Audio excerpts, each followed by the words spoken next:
Assalamualaikum warahmatullahi ta'ala wabarakatuh. Alhamdulillahillazi arsala rasulahu bil huda wa ala dini kullih walau karihal musyrikun. Asyhadu an la ilaha illallah wa asyhadu anna Muhammadan abduhu wa rasuluh. Allahumma salli wa sallim wa barik ala sayyidina Muhammadin wa ala alihi wa sahbihi. Amma ba'd. Walaqad qala Allahu ta'ala fil Qur'anil Karim, a'udzu billahi minasyaitonir rajim. Bismillahirrahmanirrahim. Qalu subhanaka la ilma lana illa ma 'allamtana innaka antal alimul hakim. Al-ayat. Wallahu a'lam bimuradi dzalik. Wa qala an-nabiyyu sallallahu alaihi wasallam i'mal lidunyaka ka'annaka ta'isu abada wa amal li akhiratika ka'annaka tamutu.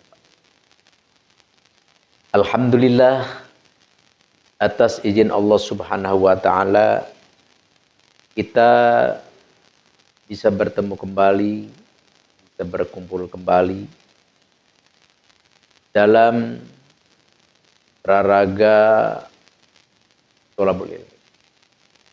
Semoga Allah Subhanahu wa taala meridhoi kita dan semoga perkumpulan kita ini menjadikan satu wasilah turunnya rahmat Allah Subhanahu wa taala bagi kita semua, umumnya seluruh rakyat Indonesia, khususnya bagi kita.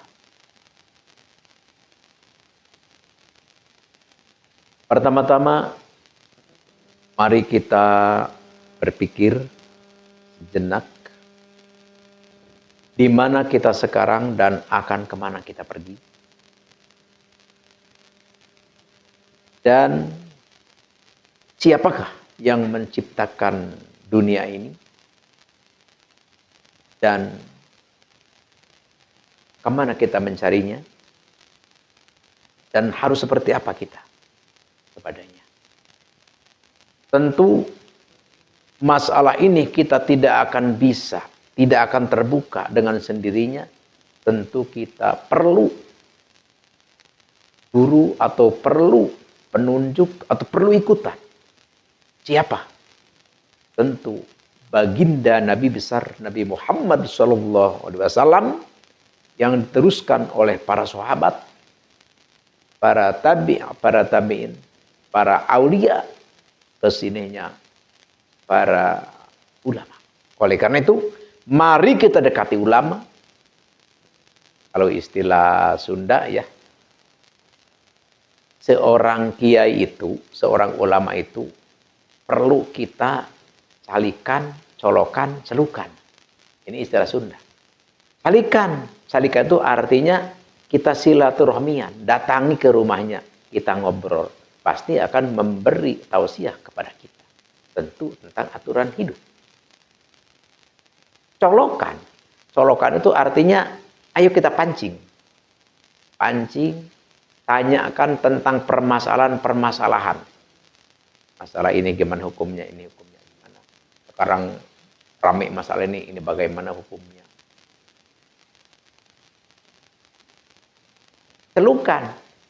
Celukan itu maksudnya undang. Kalau ada apa-apa undang. Kalau ada kegiatan ini itu undang. Kalau ada masalah-masalah yang perlu undang. Masalah apa ya, misalkan kegiatan-kegiatan apa di rumah ya, selamatan rumah, mau apa, undang. Jadi ulama, kiai, ajangan itu perlu kita dekati, perlu kita tanya ilmunya, dan perlu kita undang, muliakan, dan rangkul beliau-beliau itu. Ya Allah, amin ya Allah ya Rabbal alamin. Karena ulama kan nujum. Karena ulama itu adalah seperti bintang yang menerangi dunia ini.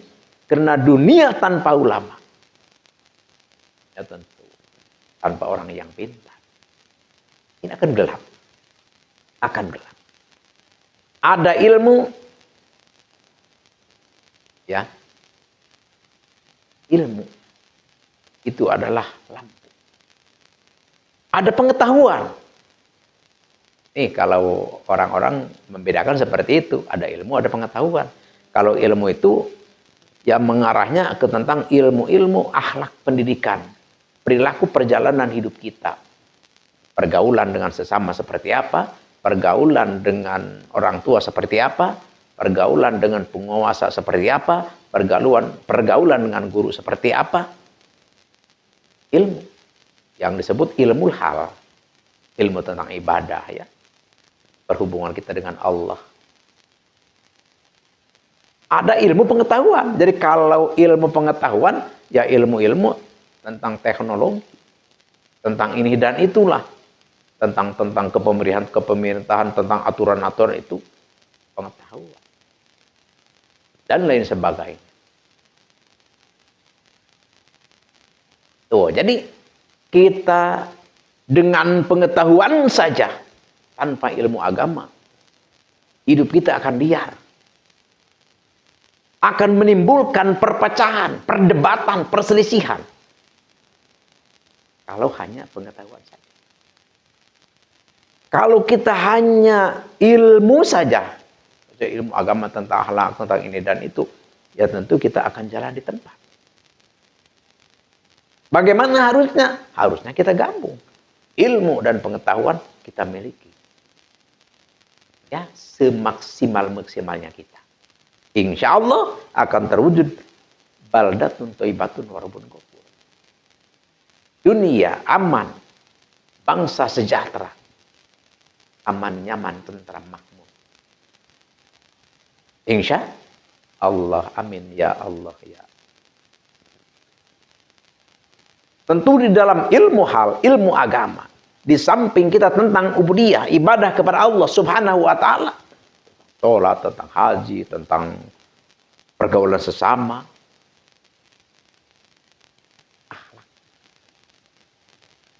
Itu adalah ajaran yang paling mendasar. Karena segudang pengetahuan ilmu tanpa akhlak sia-sia. Jadi akhlak. Oleh karena itu Nabi bersabda, "Bu'istu liutamimma makarimal akhlak." Jadi diutusnya aku, kata Rasulullah, adalah untuk memperbaiki akhlak-akhlak. Kenapa? Karena turunnya Islam, memang masyarakat lagi tidak jelas akhlaknya. Ya, kalau perempuan Arab waktu itu masih benar-benar suka mutabarizah, jadi suka berpakaian itu bugil lah maksudnya, terlihat aurat seperti itu. Turun Islam. Orang-orang yang tidak karuan, benar-benar perempuan tidak begitu dihormati. Yang dimuliakan adalah laki-laki saja.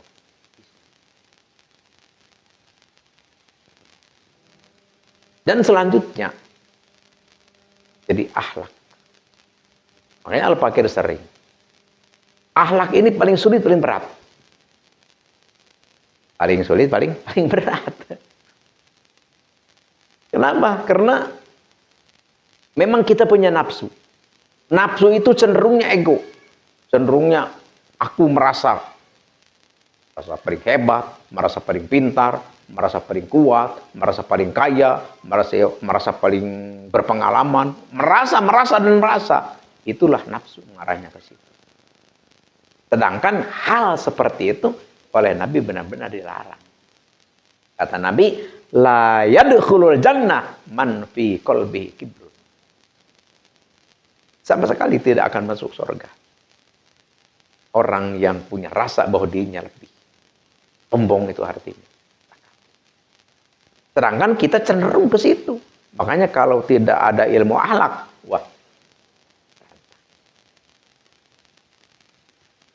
Oleh karena itu, Akhlak ini memang sampai sekarang masih krisis akhlak gitu. Cuman ya alhamdulillahnya kita masih banyak pesantren-pesantren, masih banyak pemikir-pemikir yang berakhlak. Ya alhamdulillah masih stabil lah Al-Fakir kata. So, kita kembali. Seperti jatuhnya kerajaan, kemewahan, keagungan Perakalan Ba'alawi. Ini disebabkan akhlak dulu. Karena ulama Nusantara sangat menghormati, menghargai, memuliakan para habib. Masyarakat pada umumnya seperti itu. Wah, kalau ada habib itu kan di kampung-kampung, wah jangankan habib yang tua, yang benar, habib yang goblok, yang tolol juga dihormati, dicium tangan, minta apa saja dikasih, enggak minta juga pada ngasih. Itulah. Tapi sekarang terjadi polemik ya. Polemik ini kan berasal dari akhlak. Akhlak juga. Kepercayaan bangsa Nusantara yang begitu kental. Luar biasa. Uang berapapun dikasih. Sapi dikasih. Kambing dikasih. Bahkan anak perawan pun dikasih. Saking percayanya karena apa? Karena para habib-habib dulu berakhlak. Pas setelah kesininya, setelah mungkin punya panggung yang kuat, punya kedudukan yang mapan, berubah. Ya maksudnya tidak seluruhnya sih, maksudnya banyak oknum yang keluar. Apa? Akhlak rusak. Banyak para habib-habib yang ke kampung-kampung. Ke kampung kan bukan ngasih, minta kan. Dan minta kambing, minta uang, minta segala macam. Tapi kadang-kadang sholat 5 waktu saja enggak terlihat sholat. Terus Jumatan, orang lain Jumatan, masyarakat Jumatan, malah mereka enggak Jumatan, pada kandah, pada ngobrol, pada ngopi-ngopi, enggak Jumatan. Saya ini kan habib, walaupun bagaimana juga saya adalah keturunan Rasulullah. Jadi dengan akhlak seperti itulah akhirnya masyarakat memang tidak spontan begitu saja. Masyarakat masih husnuzon, masih wah ini kan keturunan Nabi, walaupun dia bagaimana juga karena Nabi yang punya surga gitu kan. Jadi masih punya begitu, tapi tidak seluruhnya seperti itu. Tapi bagi para ulama yang memang memegang syariat, tahu ajaran Islam seperti apa. Jadi Rasulullah SAW tidak menganjurkan keturunannya untuk berbuat semena-mena. Bahkan Rasulullah pernah berkata, "Lau sarokot Fatimah lakototu yadah." Seandainya Fatimah, putriku, kesayanganku, mencuri, akan kupotong tangannya. Berarti di situ Rasulullah tidak akan membela orang yang salah. Anaknya pun mau dipotong tangannya kalau mencuri. Kalau ini apalagi orang yang mengaku keturunannya, belum jelas benar atau tidak ini keturunannya. Satu. Jadi banyak akhlak-akhlak oknum-oknum habib yang pada tidak benar. Di kampung-kampung seperti itu.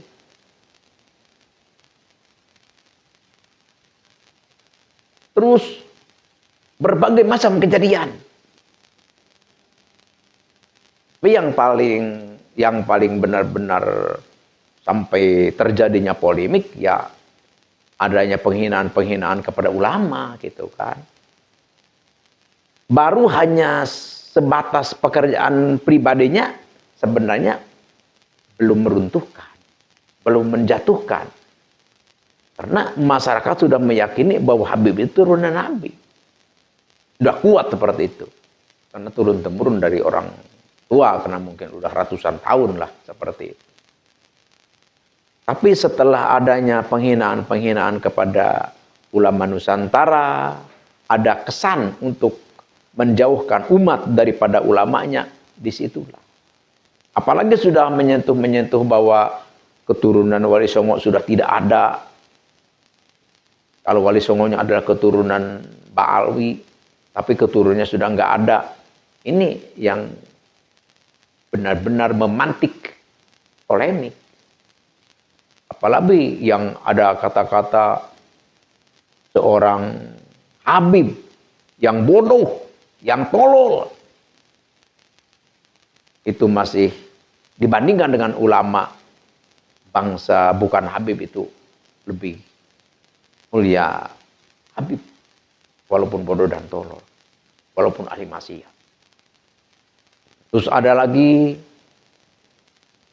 pernyataan atau kata-kata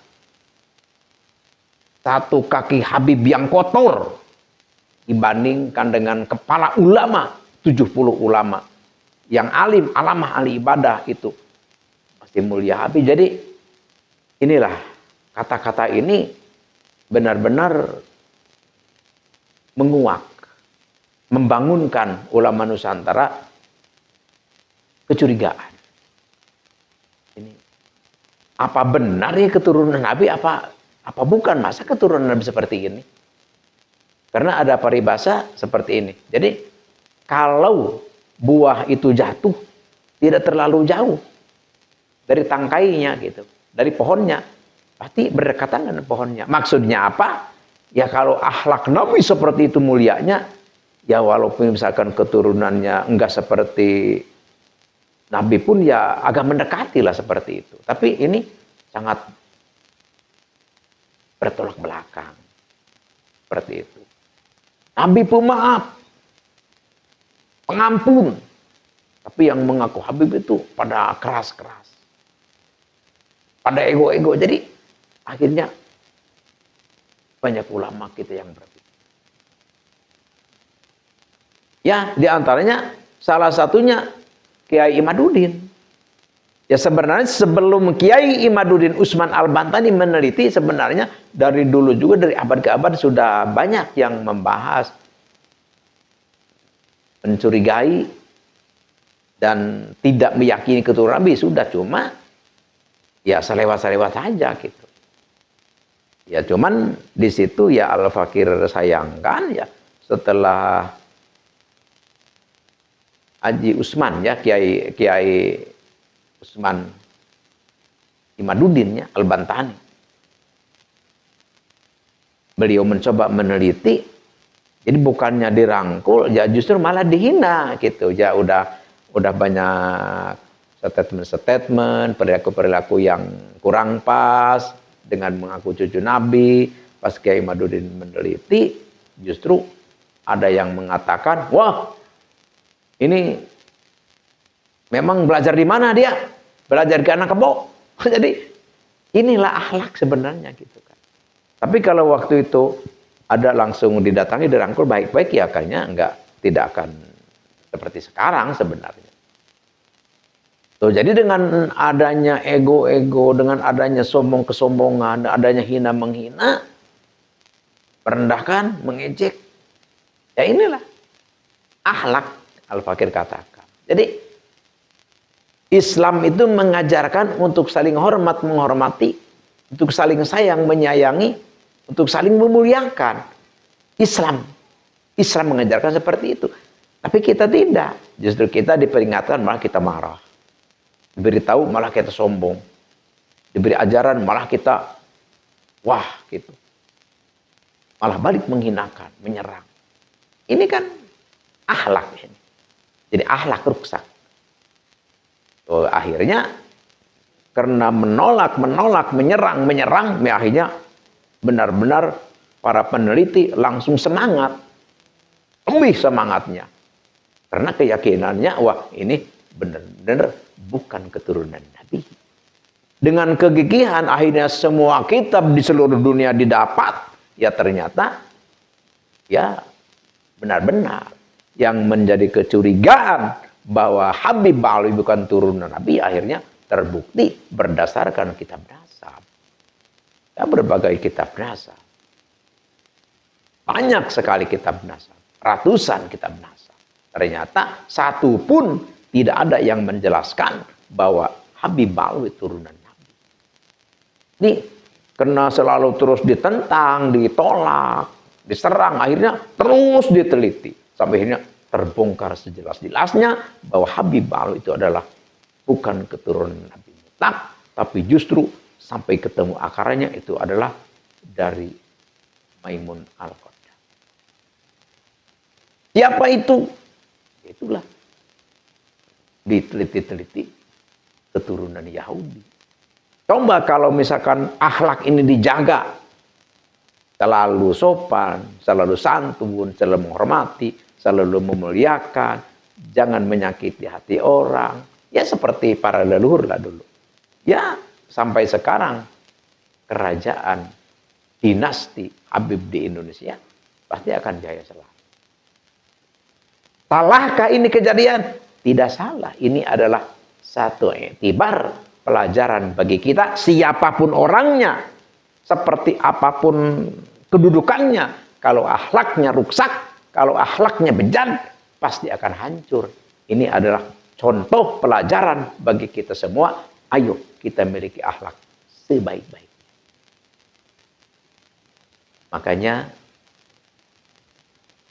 kata Nabi, akmalul mu'minina imanan ahsanahum khuluqan. Jadi sebaik-baiknya keimanannya manusia, orang mukmin, baik buruknya imannya orang mukmin, itu adalah lihat daripada akhlaknya. Akhlaknya bagus, akhlaknya hebat, akhlaknya istimewa, berarti keimanannya pun.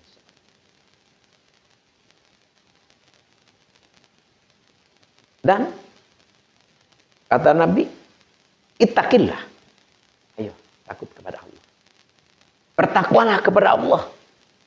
Ya artinya apa? Ya artinya kita melakukan semua yang diperintahkan Allah dan kita menjauhi segala yang dilarang oleh Allah.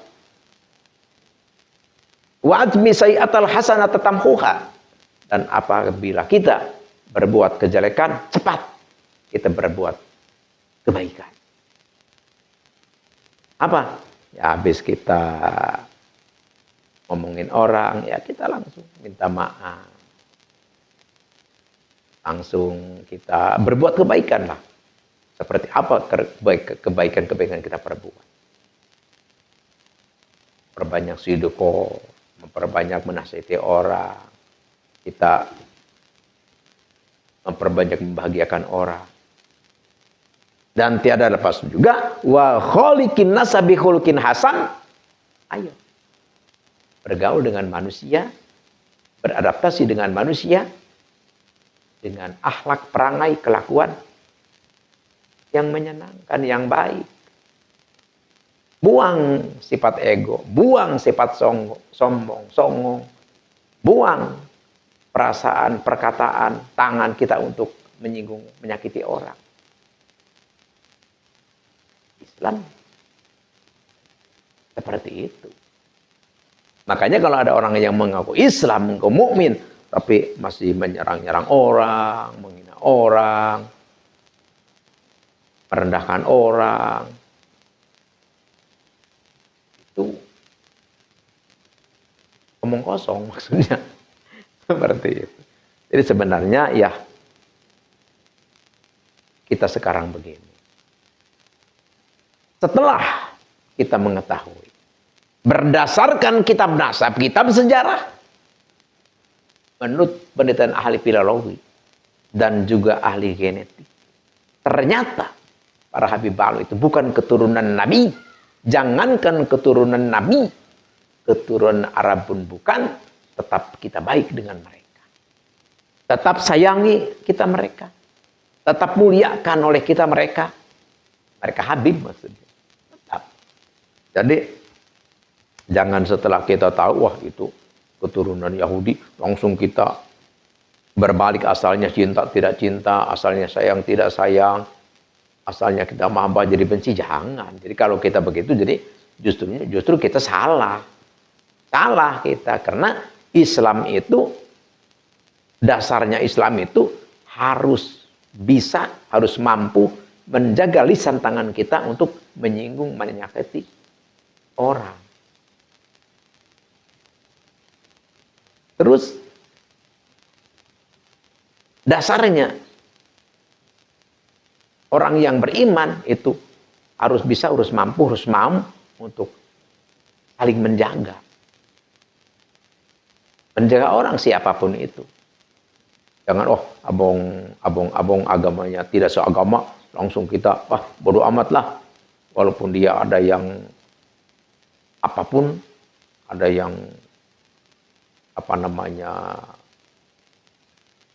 ya misalkan di perjalanan ada orang mau gulat, mau apa gitu, mau dieksekusi oleh orang, mau ditempeleng apa gimana gitu kan. Oh ini agama apa? Oh agamanya beda. Udahlah beda agama aja. Jadi orang mukmin itu standarnya mengamankan, membantu membela sesama manusia. Seperti itu. Jadi jangankan kita sesama manusia, dengan alam semesta pun orang iman itu harus benar-benar menjaga. Makanya Kang Deddy Mulyadi ya, begitu cinta kepada alam. Itulah memang ajaran Islam. Makanya kalau ada orang yang mengatakan Kang Deddy musyrik lah, Kang Deddy bisa mengkafirkan lah, naudzubillah, itu adalah suatu pandangan yang dangkal. Kalau istilah Rocky Gerung itu dangkal seperti itu. Tuh, jadi sebenarnya lihat dari ekspresi Kang Deddy. Wah, katanya Kang Deddy bikin patung. Masalah patung. Itu bukan Kang Deddy saja. Di mana-mana juga banyak patung.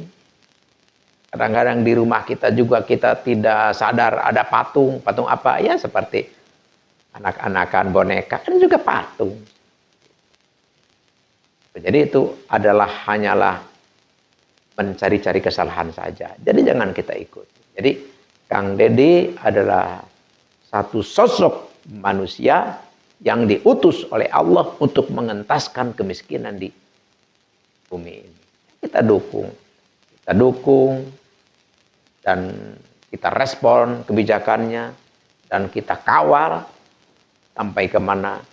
Ya semoga Kang Deddy Mulyadi itu ya benar-benar konsekuen terus-menerus lah, tidak berubah. Dari mulai dulu, dari DPR, sampai jadi wakil bupati, sampai jadi bupati, ya kelakuannya seperti itu. Sekarang jadi gubernur, tetap masih begitu. Ya semoga sampai ke sana pun seperti itu, bahkan lebih meningkat lagi. Kalau sekarang Kang Deddy Mulyadi bisa membantu, bisa berusaha untuk mengentaskan kemiskinan masyarakat Jawa Barat, ya mudah-mudahan nanti bisa lebih meluas, bisa mengentaskan kemiskinan seluruh Indonesia. Jadi kalau Al-Fakir amati, dan Al-Fakir berpendapat kalau orang mempelajari Islam dengan sesungguhnya, ya maksudnya sesungguhnya itu kita ilmu tauhid belajar, ilmu fikih belajar, ilmu torekat, ilmu tasawuf belajar, ilmu torekat belajar, ilmu hakikat, ma'rifat, hikmat belajar. Misalkan, insya Allah Kang Deddy itu sudah melaksanakan semua ajaran itu. Insya Allah. Tapi kalau kita baru belajar syariat saja, seperti kita baru belajar tauhid saja, baru belajar fikih saja, ya mungkin menjelekkan kepada Kang Deddy. Mungkin, bahkan bukan mungkin, pasti menjelekkan. Karena ilmu itu bertingkat. Di dalam level syariat, menerangkan ya seputar syariat. Tentang sholat, tentang keyakinan kepada Allah, tentang Ya sebentar gitu saja gitu kan. Sebentar gitu saja. Kadang-kadang akhlak belum termiliki. Karena akhlak itu ya adanya di dalam ajaran tasawuf. Sedangkan kebanyakan orang ajaran tasawuf itu anggapannya wah ini mah tasawuf bukan kita ini mah. Bukan untuk kita. Kebanyakan gitu. Jadi di masyarakat itu kebanyakan ya hanya belajar itu tauhid dengan fikih. Tata cara mengenal Allah, tata cara mengetahui Allah, dan tata cara ibadah seperti sholat, haji, umroh, dan sebagainya. Jadi di masyarakat ajaran tasawuf pun masih asing, masih mengatakan masyarakat itu bahwa tasawuf itu bukan untuk kita. Padahal tasawuf itu adalah untuk semua, karena ilmu yang diwajibkan oleh agama Islam itu adalah 3, yaitu tauhid, fikih, tasawuf yang dinamakan ilmu syariat. Adapun ilmu tarekat ke sini yaitu penyempurna. Jadi ilmu syariat saja tanpa tarekat yaitu pun seperti mobil tanpa digunakan. Tidak akan menjadi hakikat, apalagi menjadi ma'rifat. Dan begitu pula, kalau kita belajar seperti itu, al-hikmat kita tidak belajar, kita juga masih kurang juga. Karena kita bisa menyalahkan para al-hikmat. Menyerang al-hikmat, dukun lah, pengikut iblis lah, berbagai macam lah. Makanya Al-Fakir sering ya kadang-kadang mendengar para mubaligh ya, para mu'alim, penceramah ya masih banyak yang berkata miring ya, pada intinya saling menyerang lah seperti itu. Oh, ini dukun dengan ustadz, ini bedanya beda tipis. Ini sebenarnya mereka belum belajar ilmu al-hikmah. Jadi kita harus belajar ilmu al-hikmah. Jadi supaya apa? Supaya terwujud kesatuan, kebersatuan, kenyamanan, ketentraman, saling hormat menghormati, saling sayang menyayangi, saling mulia memuliakan kalau kita belajar bersama. Tapi kalau kita belajarnya hanya separa-separa, ya itulah. Itu baru belajar syariat saja, fikih, tauhid, tasawuf ya. Ya udah kita menyalahkan. Udah kita, wah ini, apa ini, apa ini. Seperti itu. Tuh, jadi kalau kita tidak belajar syariat, hanya belajar ya kayak misalkan thariqat langsung. Nggak belajar syariat itu nggak baik juga. Kenapa? Karena mau kita berjalan, berkelana, mengejar sesuatu, kalau kita tidak ada kendaraan ya tidak bisa juga. Seperti apa? Ya kita mau mencari mutiara nih, kita mau mencari logam mulia nih, mencari emas misalkan, tapi kita tidak punya peralatan, ya nggak mungkin bisa. Tuh, jadi tarekat itu adalah implikasi pengamalan daripada syariat. Syariat apa? Syariat itu tauhid, fikih, tasawuf. Sekarang kita hanya syariat, hanya tauhid, fikih, tasawuf. Ya kita tidak mempelajari, tidak mengamalkan tarekat, ya kita punya alat tidak dipergunakan. Seperti itu. Jadi makanya ilmu fikih, tauhid, tasawuf, tarekat itu tidak bisa dipisahkan. Belajar al-hikmah, baru kita insya Allah terwujud kesatuan, kebersatuan. Tidak ada kesalahpahaman, tidak ada saling serang menyerang, tidak ada saling musyrik-musyrikan, tidak ada saling dukun-mendukunkan. Seperti itu sebenarnya. Tuh, jadi walaupun kita menyangka, menuduh kepada orang itu dukun, ya pasti benar-benar dukun, karena dukun itu punya referensi tersendiri. Tuh, jadi kalau dukun itu ya mengacunya Ada perjalanan lain lah seperti itu. Lain maksud apa? Maksudnya perjalanan dia. Dia menghadapnya ke iblis, ke setan, gitu kan. Tapi kalau misalkan alih-alih hikmah, keluarnya dari thariqah. Dari mana? Tentu dari Allah Subhanahu wa ta'ala. Ini tidak akan mengerti, tidak akan paham kalau tidak belajar. Itu kalau kita belajar seksama, insya Allah perpecahan, perdebatan akan. Amin ya Allah ya Rabbal. Jadi sekali lagi Al-Fakir kembali kepada fenomena ya, masalah polemik nasab ini sebenarnya masalah biasa. Masalah biasa bagaimana? Habib dulu mengakui keturunan Nabi, tapi dengan fakta mereka tidak sesuai dengan ajaran Nabi kelakuannya. Setelah diteliti, ditelusuri ternyata memang bukan keturunan Nabi, ya jangan menjadi negatif. Tetap kita bergaul dengan mereka, tetap kita bersatu dengan mereka. Cuma satu saja, bahwa mereka benar-benar bukan keturunan Nabi. Dulu kita menyangka, punya keyakinan bahwa mereka itu adalah dzurriyyah Rasulullah. Ternyata sekarang bukan keturunan Rasulullah. Hanya itu saja sebenarnya. Kenapa? Karena kalau kita mengaku keturunan kepada memang bukan keturunan kita, bagaimana kata Nabi? Manidda'a qauman laisa lahu fihim falyatabawa maq'adahu minan nar.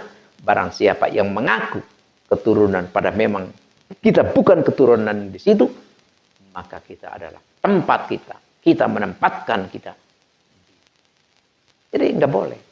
Bukan keturunan Nabi saja kita mengaku keturunan gubernur misalkan, kita mengaku keturunan bupati misalkan, kita misalkan mengaku keturunan Basuri misalkan, ternyata kita bukan keturunan itu, kita menempatkan diri kita dalam neraka. Jadi nggak boleh, apalagi ini kita mengaku keturunan Nabi, tapi akhlak kita, kelakuan kita tidak sesuai dengan akhlak Nabi. Jadi itu berlipat. Berlipat apa? Ya kita ada unsur merendahkan Nabi. Kenapa merendahkan? Ya kita mengaku cucu Nabi, tapi kelakuan kita tidak sesuai dengan akhlak Nabi. Ya kalau kita sesuai akhlak kita dengan Nabi sih agak mending ya. Tapi walaupun agak mending, ya tetap kita mendapat siksa dari Allah Subhanahu wa ta'ala. Karena kita mengaku keturunan yang memang bukan keturunan. Jadi Al-Fakir mengajak ya, menghimbau kepada saudara-saudara Al-Fakir dimanapun berada, jangan punya anggapan bahwa peneliti nasab ini adalah benci kepada Habib, atau jangan punya anggapan bahwa jangan dipraming bahwa membenci Habib adalah membenci keluarga Nabi. Jangan, ini adalah penyesatan dan pembodohan. Meneliti, menelusuri Habib Balawi adalah bukan karena benci, tapi karena cinta. Takut mengaku keturunan, ternyata bukan keturunan.